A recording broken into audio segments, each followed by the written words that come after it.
guys, Matt from UserCreatedContent down here at the Old Republic Midnight Launch event with Bioware. They're giving out some sweet swag, and they're also signing copies of the game at midnight, so let's check that out.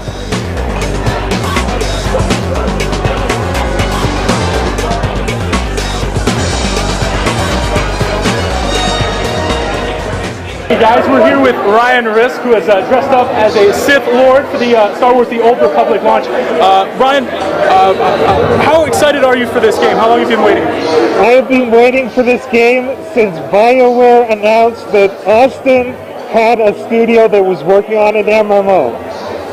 They hadn't announced the title, but I knew from the IPs that BioWare worked with, it had to be Star Wars. It had to be based in the Old Republic era, and it was going to be epic. Were you surprised that it was MMO as opposed to a traditional RPG? No, I had a feeling they were going to go that route. Friends and I played the original Knights of the Old Republic. We absolutely loved the game. Our one complaint about it was we couldn't play it together. BioWare announced that the studio was working on an MMO. So I knew we were finally getting our wish. We were going to be playing together. We were going to be dominating the galaxy.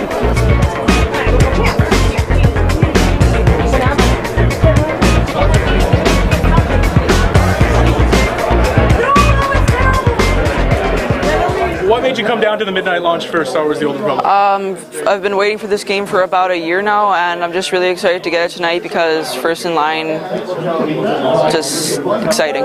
We're just as excited as you guys are to get everybody on the servers and start playing with all you guys. We'd like to thank EV Games here and their beautiful staff for letting us be here tonight. We have about 30 Bioware employees here from all different departments. We also have a whole bunch of developers. They're going to be sitting at the table. They're going to sign your copies if you so wish. We have a whole ton of swag to give away, so there's probably, you guys probably got some tickets, so we're going to be giving away some swag on those. And we'll probably just give away some stuff. We got some t-shirts. We have some cupcakes to give you guys. We also have some refreshments.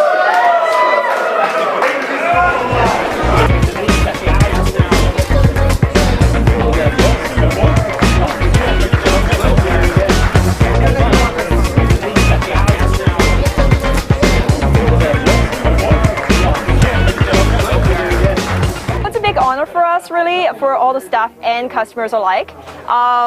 It's just that they don't have to do this.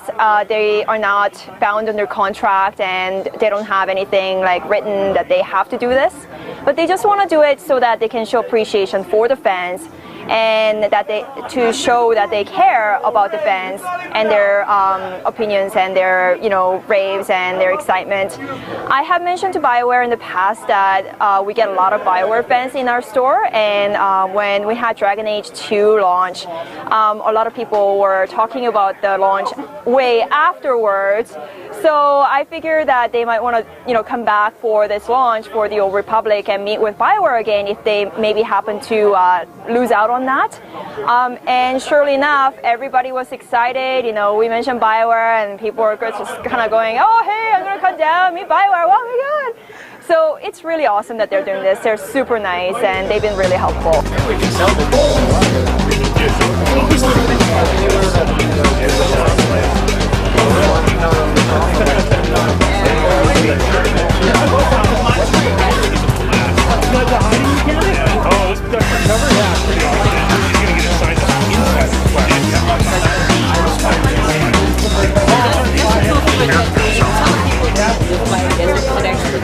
Awesome. So down at the Old Republic Midnight launch with Scott Langevin, the lead combat designer on the Old Republic. Sorry, lead space combat. Yeah. Lead space combat designer. Yes. Awesome. So.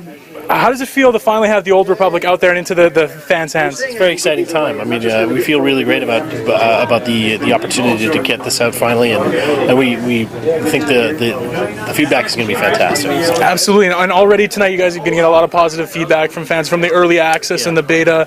What's that been like? Oh yeah, so far the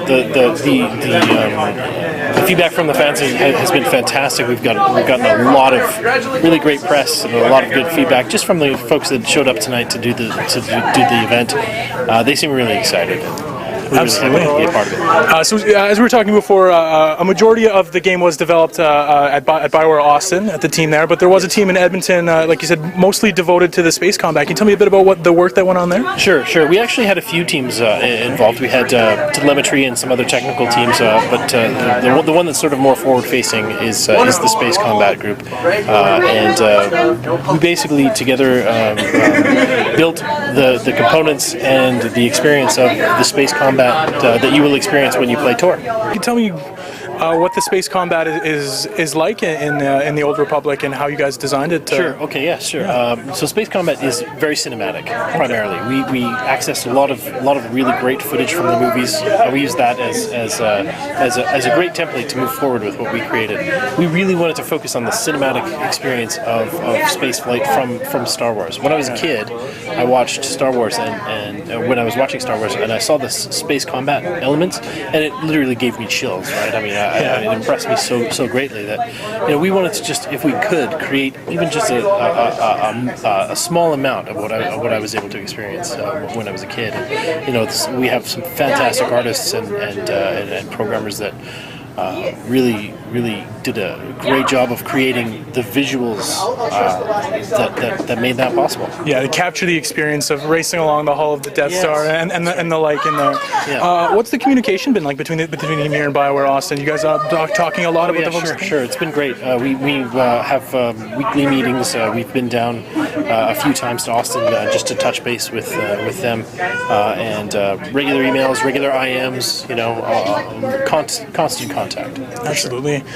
The Old Republic seems a bit more focused than other MMOs in terms of maintaining a cohesive story experience for each single player as well as the group.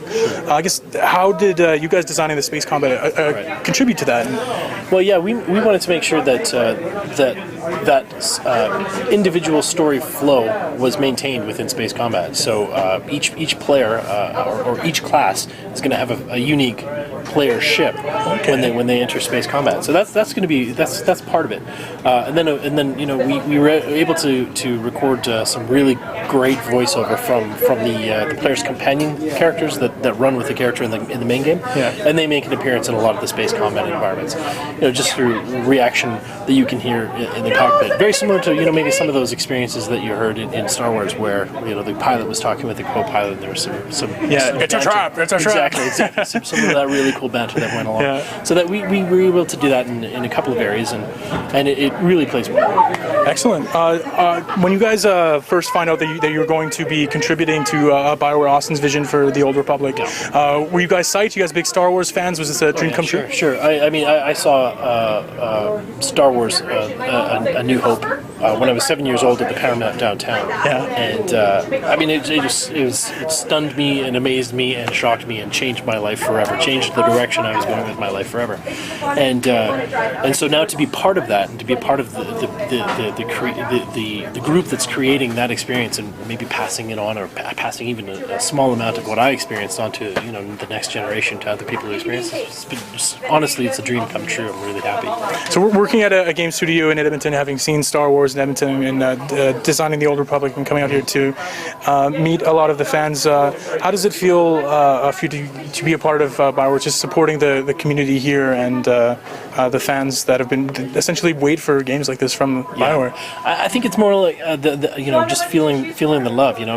They support us. We try and make a great game that they're going to love, and we get that reciprocated by them. This has been a fantastic experience. It's really shown a strong loyalty to what Bioware is able to create and the Star Wars universe. So it's been it's been a fantastic experience.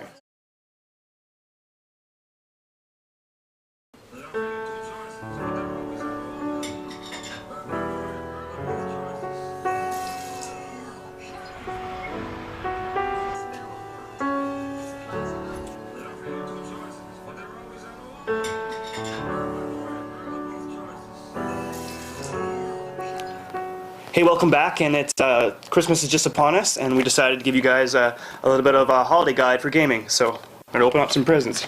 All right. Absolutely, best games under the tree this Christmas. Yeah. So let's see what we got here, guys. Yep. All right. Very great. Just rip it open. Just rip it open. So, what do we got here? First game. Awesome. Dead Space 2. Absolutely deserves it. What can we really say about Dead Space? I mean, it was, in my opinion, bigger and well, it's a little overshadowed by a bunch of other franchises, so it came out earlier it has a tough time for making its name among the crowd of other IPs out there. But there's a different reason why you should play Dead Space. When I look at 2011 in horror, I don't think any other game stands out like Dead Space 2 did. No, absolutely not. I mean, it still maintained the scares, actually incorporated more action. Which is rare nowadays to find a game that actually scares you. Yeah, and also a new multiplayer mode, which is not the greatest, but worth the effort, I guess. But most people, you're going to be playing for the single player alone, and it's one hell of a ride. I really enjoyed Dead Space 2. Absolutely. Just that's my favorite moment. The needle in the eye. Like, if you guys know what I'm talking about, wow. Yeah, cringeworthy for sure. Spoilers. Thanks, guys. Thank you very much. You're absolutely welcome. Your turn. Oh man, it's so hard. Oh my god. Skyrim. Oh yeah. This is what I wanted. I wanted Skyrim, and now I got it. Skyrim. All right. So I mean, what more can we say honestly about Skyrim? It's probably the best RPG this year. Yeah, definitely deserves to be under Best Western RPG. Best RPG on standalone. Probably one of the only RPGs out there. Mm-hmm. This is the best Christmas gift because this game is going to take you to next Christmas because of the DLC. DLC coming out next year. So 3 expansions. Absolutely, this definitely is worthwhile again. Game of the year. Well, one of the games of the year of 2011. There's a reason why so many people have been talking about it. Yeah. Anyway, throw that away. Next gift. All right. I believe it's my turn. Yes. All right, come on, Corey. Let's go. All right, Gears of War 3. Gears of War 3. Finalizing the trilogy for the Xbox 360 exclusive. Yes, you guys played it. In terms of games this year on the Xbox 360, Gears of War 3 is probably it was the biggest release, absolutely, in terms of an exclusive.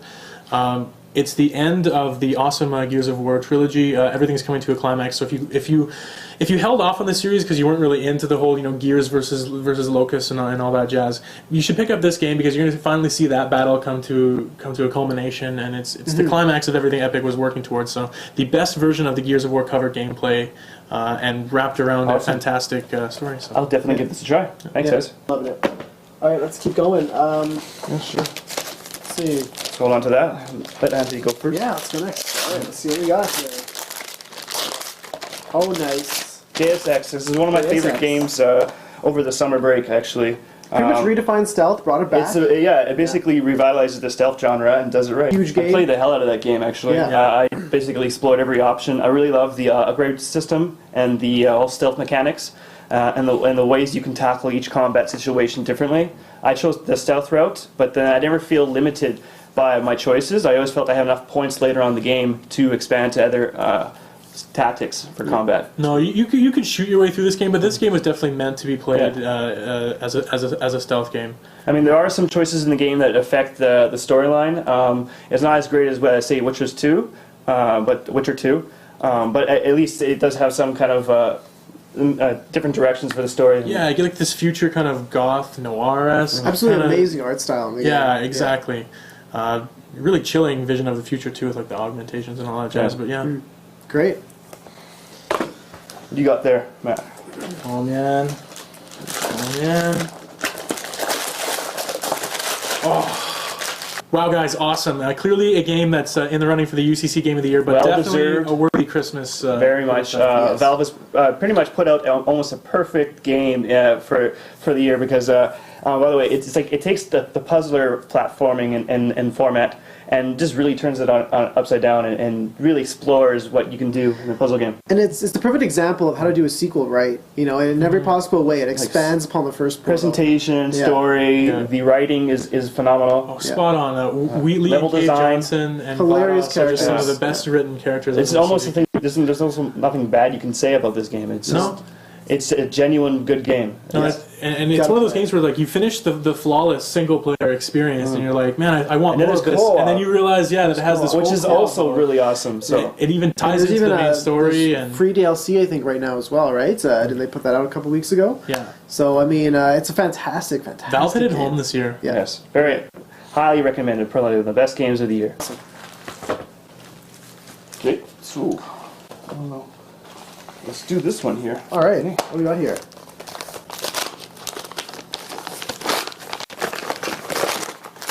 Oh, of course.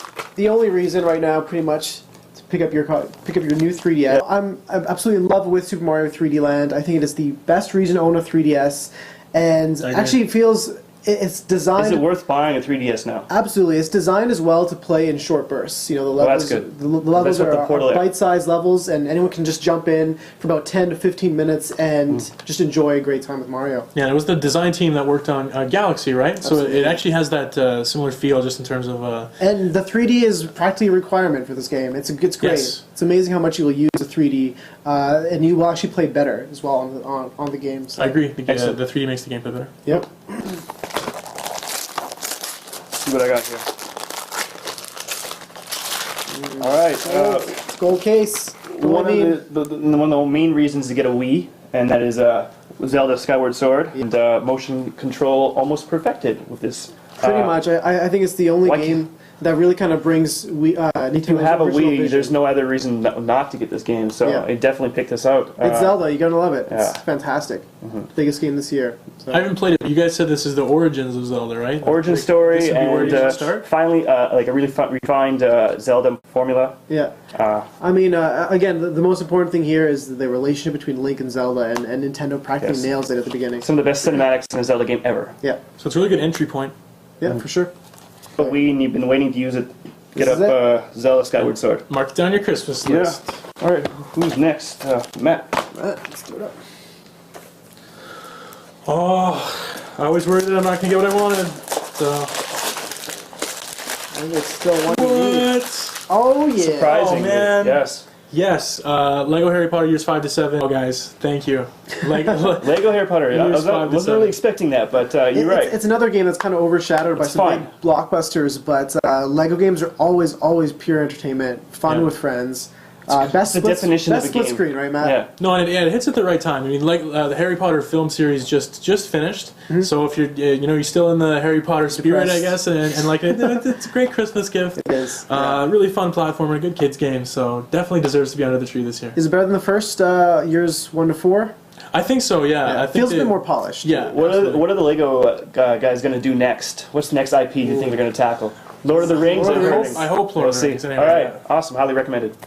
So thanks, guys. Awesome gifts. I'm so spoiled this year. You guys, thank you for giving me some of the best games of 2011. Skyward Sword, I'll be playing that forever. Well, you're very welcome. We got Skyrim and a whole worthy list of games that we just gave out to each other here. Absolutely. But there's a lot more coming out for There's the a year. big year, man. There's plenty Huge of year. good games. In fact, we have our Game of the Year special podcast episode coming in at the end of the month, and you viewers should check that out. Go to UCC, UserCreatedContent.ca, and check out the Game of the Year awards that are coming out next week. Coming up very Absolutely. soon. We're going to break down what was the best games of this year and actually fight it out amongst ourselves. It always gets heated. To win, yeah. So thanks, guys. Appreciate it, and Merry Christmas, everyone. Merry Christmas. Christmas. See you guys.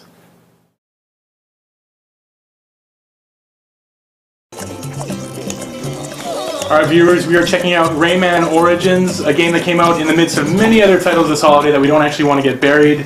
It's single player. Overshadowed. Yeah, and we've all checked it out in the single player, but now we're actually going to take this and we're going to do a co-op experience, and we're either going to have fun with it or we're not. We're going to see if Rayman Origins works. Yeah, as a so we're going good to try co-op out this co-op. Yeah. Sometimes with these 2D platformer games, the multiplayer can become quite frustrating with multiple Well, yeah, I felt like New Super Mario Brothers Wii. Yeah, it took a long time to really get everyone on the same page. It was almost like a rivalry, was, like a competitive gameplay. Yeah. Yeah, so let's see if Rayman Origins makes us work together. Yeah, so let's jump into this gibberish jungle. Okay, the art style is just already, it's pretty awesome. It's fantastic. Yeah, the graphics are great. Whoa. Whoa! Nice. That's okay, I can swim. No, I'm going to try to keep bringing it down.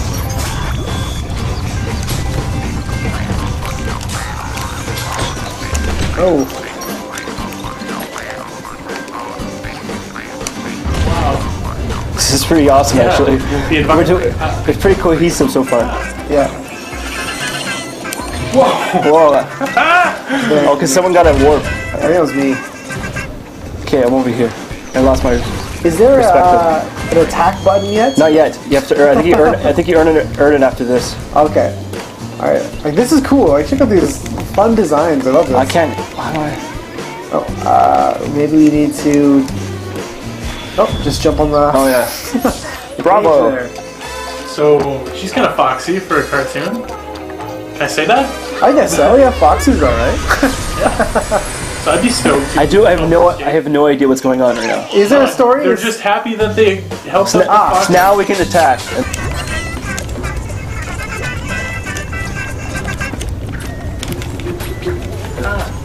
So this game, this started out as a downloadable title, right? Yeah, and then Ubisoft actually decided to expand it. So do you think it's a good idea? It's worthy of it?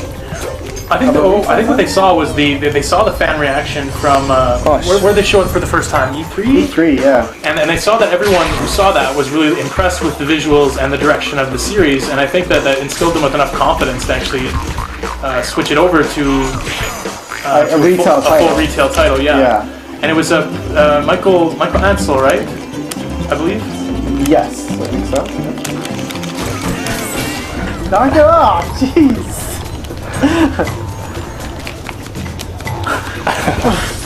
I want this though. Oh, I got it.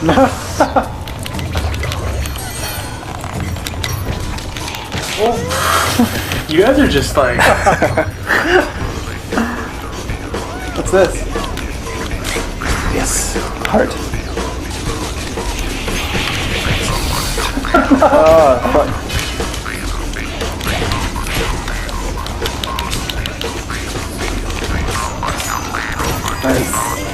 Nice job, Gold.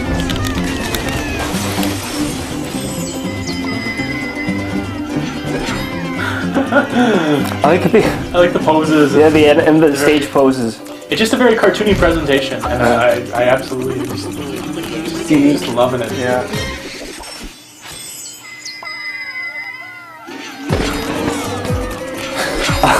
Caressing it. This is a little perverted. It's just rubbing this points counter. Yes, points.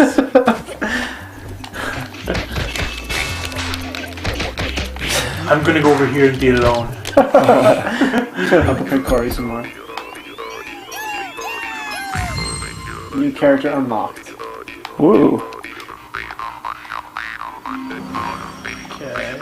So we need 25 of those smiley things going here. Yeah, we don't have enough. Okay. So it makes you go back.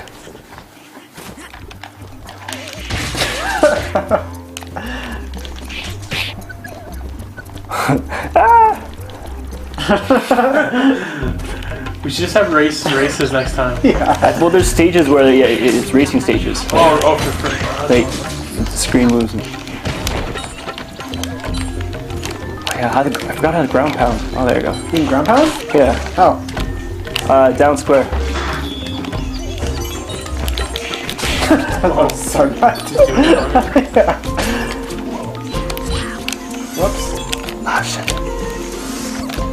I love just the response time of the controls. Actually, yeah. You can correct yourself really fast. Right. So you can sometimes save yourself from otherwise a.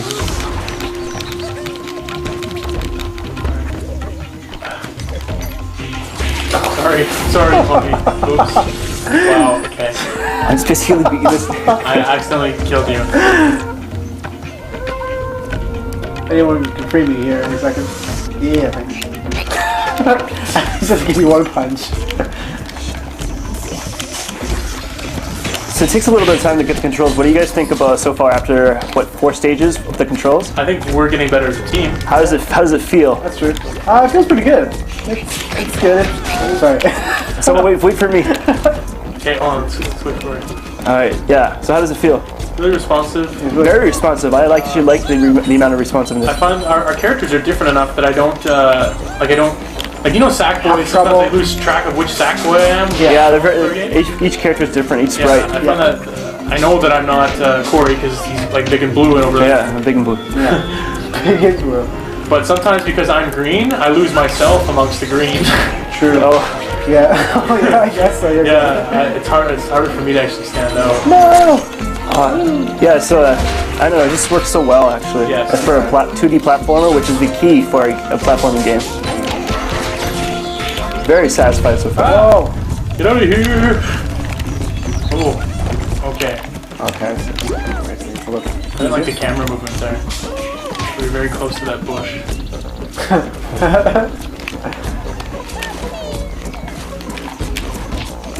Aw, man! Oh shit.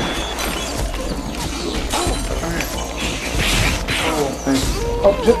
Why am I dead? Oh, there we go. Ah! What the?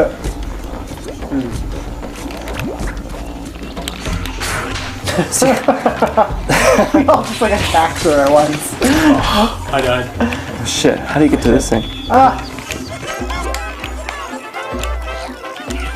What do you got? What do you got up there?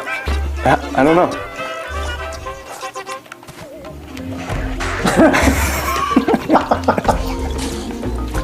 So let's see, your plan of action was to just try to slap me up there? Oh, you can't break it though. Okay, so, That's so funny, so you that doesn't work. You can charge up these moves, which is just hilarious. Yeah. Oh, and it has a charge function.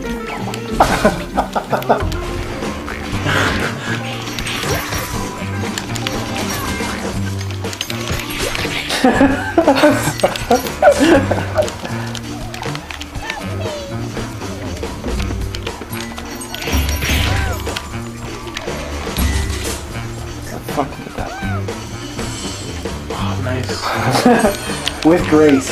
Actually, I thought that was a fluke, really. Probably was. Go whatever. Ah! There's so many fluid actions, like from each combo to each like motion and jumping and everything. Everything's really well animated. Yeah, it totally is. Ah, whoops. Animation is fantastic. Ah! I think one of the harder things about this co-op is that there's those switches, right, that activate and deactivate some of the enemies. Yeah. And sometimes if we both jump for it, we end up turning it on and then off. Or we end up turning it off and then I'm back on again.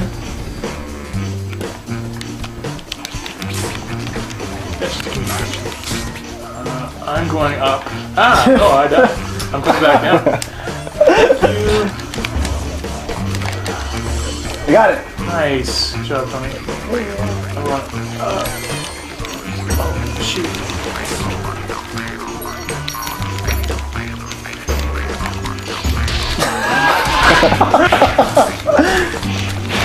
Every stage, every one of those load screens is just...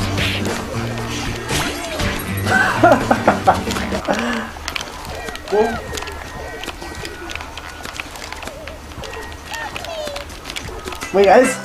Oh, you guys are bastards. Bastards, I say. Someone hit me. God.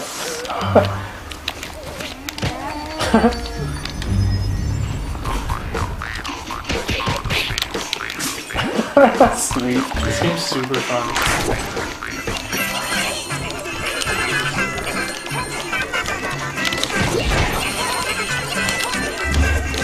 Oh, I lost track of myself there. I know. Oh, down here. So, it does play a little bit of depth perception in some of the stages. Like you get some stuff in the foreground, some in the background. Yeah.